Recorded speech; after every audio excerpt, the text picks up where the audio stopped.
Hello, and welcome to Checklist for Aviation Vulnerability Disclosure. Don't go it alone. Before I dive into the talk, I first off would like to thank the Aerospace Village for allowing me to come speak today. They've been a great partner with CISA over the past year, and I really appreciate them allowing me to come and chat with you for a few minutes. So I am with the Cybersecurity Infrastructure Security Agency, commonly referred to as CISA. You may know us from some of our previous branding, such as US CERT, ICS CERT, NCIC, or even NPPD. All of those functions, brands, and identities have been rolled up into a single agency within the US Department of Homeland Security.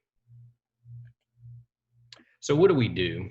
Well, we essentially function as the nation's risk advisor. We do national risk management for cyber and physical infrastructure. So kind of to break down, how do we do this? We leverage four major program areas. First, federal network protection. We augment the protection of the .gov web space, infrastructure, resilience, and field operations. If you're in the US, you may have crossed paths one time or another with our CSAs or PSAs, our cybersecurity advisors and protected security advisors. And we also have emergency comms. This group supports the COMM ISAC and the critical ESF2 function. And most importantly, the final group that I skipped is the comprehensive cyber protection efforts. This is where I fall. Among the many functions in this group, I facilitate the disclosure of industrial control system vulnerabilities. So, and to kind of sum up all of this part with who I am. So I am Angus. I'm the federal lead for the Industrial Control Systems Vulnerability Disclosure Program. Since 2012, we've been disclosing on average about 700 to 800 industrial control system vulnerabilities per year. And these vulnerabilities impact vulnerabilities across all 16 critical infrastructure sectors. We try to provide timely, actionable information to remediate these vulnerabilities in as public a manner as possible. So we're going to kind of level set here. We're going to start off with what is it? What is a vulnerability? What do I consider a vulnerability? And I pulled this from the Internet Engineering Task Force. According to them, through their RFC 4949, it's a flaw or weakness in a system's design, implementation, or operation and management that could be exploited to violate the system security policy. Kind of generalize as a risk that can be exploited by a threat actor, such as an attacker, to perform unauthorized actions within an information system. So we break this down generally into two different categories from my perspective. We have our 0 days. These are unintentional vulnerabilities. They're risks previously unknown to anyone and typically require intervention from the vendor for remediation, whereas we also have misconfigured devices. This is intentional or accidental. The risk is commonly introduced by the asset owner, and it requires changes to the configuration on the device or the architecture surrounding the device. Either way, 0 day misconfigured device, this is dangerous information in the hands of the adversary. And to continue this level setting, what do we consider a coordinated vulnerability disclosure? Just to kind of read the slide here, it's an effort to verify that accurate information is being openly disclosed on a vulnerability so that it can be addressed accordingly. I kind of use the airplane analogy at times, much the way a vulnerability is found or a plane takes off, and hopefully they both will make a controlled, safe descent, back to whether it's a public disclosure or a receiving airport. My team works to make disclosures of vulnerability in a safe, controlled manner. There's no guarantee that every disclosure will be smooth, but as for the aviation sector, as they begin to handle more disclosures, I think this is going to be much easier, and this will be the issue that we could be as concerned about as time and effort continues to grow in this area. So to kind of help frame this conversation today, the aviation sector loves checklists. It's a very common approach to managing safety and risk within the sector. And one of these checklists could make disclosures easier, whether you're a researcher or a vendor. And I kind of wanted to pull from the form published by the FAA form 7233 TAC 4. So if you're a pilot, you're probably very familiar with this, but it's the pre-flight pilot checklist.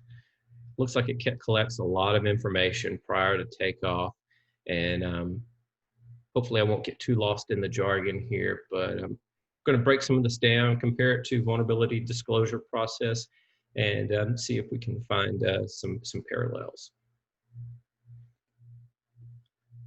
So the first thing I noticed that this report is very interested in the weather.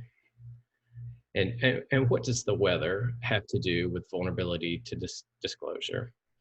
To me, it has appears to have the primary effort to document what the pilot has no control over, which I found to be ironic. As vulnerability disclosures, there are multiple parties coming together of significant influence, but typically have no control or direct control over each other. They can certainly cause buffeting and of each other during the course of disclosure. And kind of, so as the researcher starts down the aviation research goal process, what is their end goal, right? Typically, their findings are focused on safe and more secure aviation. For the researcher, I cannot stress enough, but know the company that you're dealing with. As back to the idea that you can't change them. I have no doubt that you know how to manipulate their products and work with them very aggressively, but know the culture of the company. Depending on the company, it could be difficult for you to get your report in front of the right person. And similarly for vendors, you can't control researchers, but you can help guide them down a safe path so that you both have a controlled disclosure and sharing of information. And for the vendor, the first step is going to be that vulnerability disclosure policy. And for vendors and researchers, as I said, you can't change one party or the other, but you can certainly create opportunities to facilitate a controlled disclosure.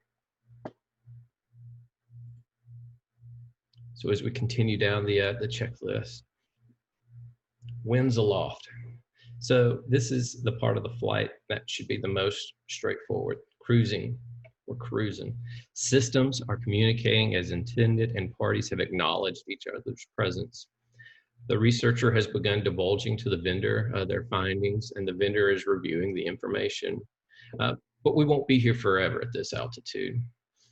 As the exchange of information progresses, researchers and vendors need to be open about their intentions and capabilities. Researchers need to be open of what they intend to do with their disclosure. Maybe they're going to take this to a talk at a conference.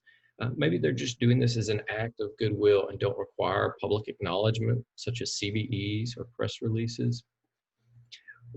Whatever the case may be, the parties should be open about their tolerance for attention during the process. We want to keep the flight moving, keep the disclosure moving along as smoothly as possible.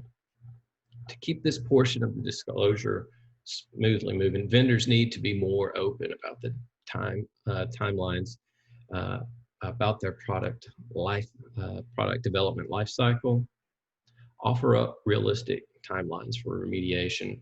Simply ignoring the researcher first off doesn't buy you more time, and at times can make the researcher make a less informed decision about how they want to proceed in a disclosure.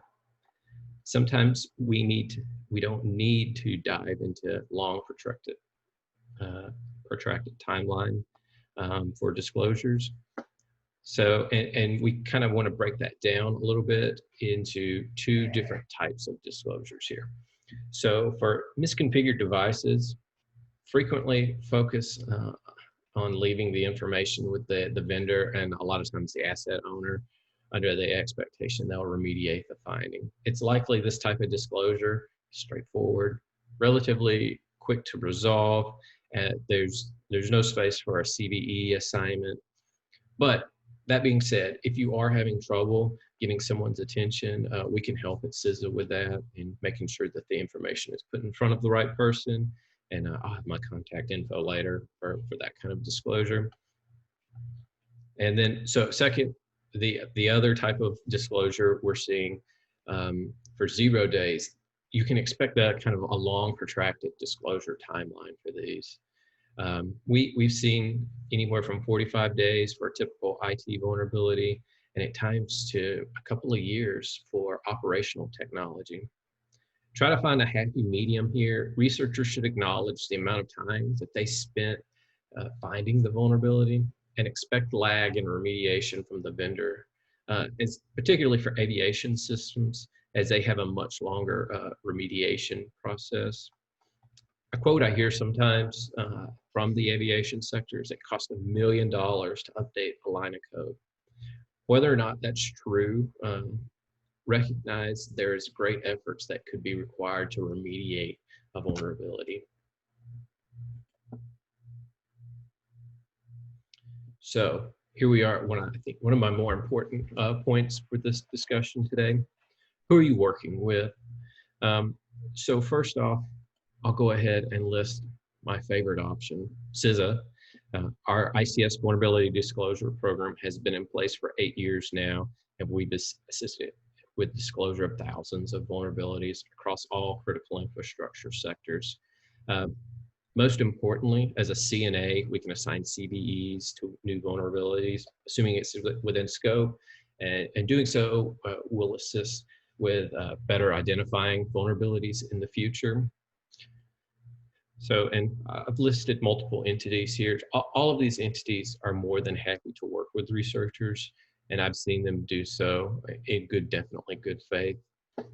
But, and for vendors, who are you working with? It's important that you have a relationship with the national certs. You want to have that relationship ahead of time. And especially if you have a product security team, they're in the perfect position to be building those contacts and reaching out to the national certs to build the relationships in advance. So, and also we can kind of talk about here of when should an additional party be brought in to assist with a disclosure? And I definitely believe for all disclosures, anytime it's crossing international boundaries, I think that's a great time to engage an external third party to assist with communicating with other entities and making sure your information is put in front of the right group.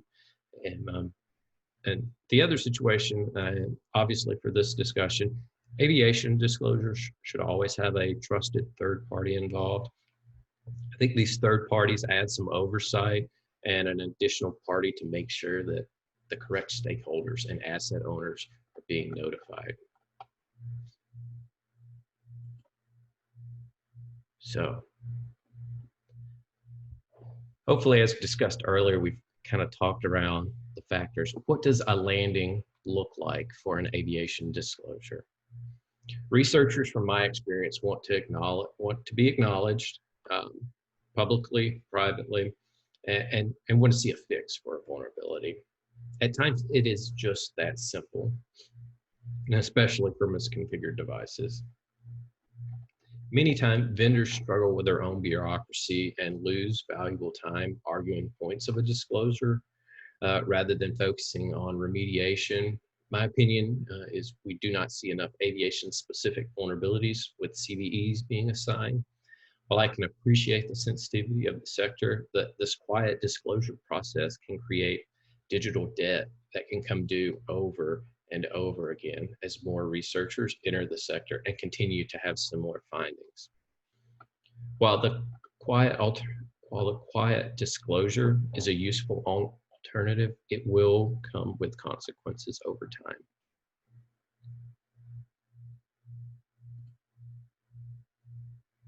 So, airspace restrictions. Make sure you're cleared to do the work that you're doing. This should go without saying. Please, please do not do cybersecurity research against a system that is not yours or you do not have clear written permission to have access to. If you have a question about the legality of your work here in the US, I encourage you to check out the DMCA. There is space for cybersecurity research specific to aviation devices. It needs to be in your possession in your property. To be clear, while I do work for DHS, I am not law enforcement or sector regulator. I can't put anyone in jail, and I certainly can't force anyone to fix a vulnerability. That said, as a federal employee, I do have a certain obligation to report suspected crimes. Remember, I can definitely help researchers amplify their messaging around a vulnerability, and I have a team of really awesome vulnerability assessors that can assist vendors with researchers, assist vendors and researchers in describing a vulnerability and suggesting mitigation strategies. But I have to have that information put out in front of me, and it has to be in a very legitimate, legal format. So as I'm trying to sum this up, don't go it alone. I think that's one of the most important parts here. Be prepared beyond the vulnerability. So many times I've seen researchers that know systems better than the manufacturer, but the researcher is completely unprepared to acknowledge that they're working with a business that operates 9 to 5. Vendors, I can't help but push this message over and over again. You've got to have a public vulnerability disclosure policy. It makes it easier for researchers and vulnerability coordinators to put information in front of you. If you have a public policy, make sure you have an internal policy and staffing to support it. You need a team to manage these types of risk. It's great that you want to take responsibility, but you must have accountability for these processes. And for both parties, be honest about timelines. I know it's hard. You can't take this process personal.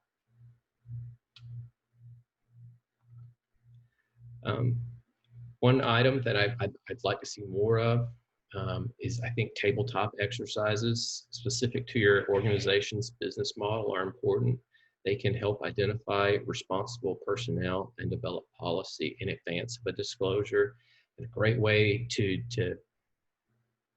create a scenario that's more realistic is to maybe bring in a researcher that you've worked with in the past.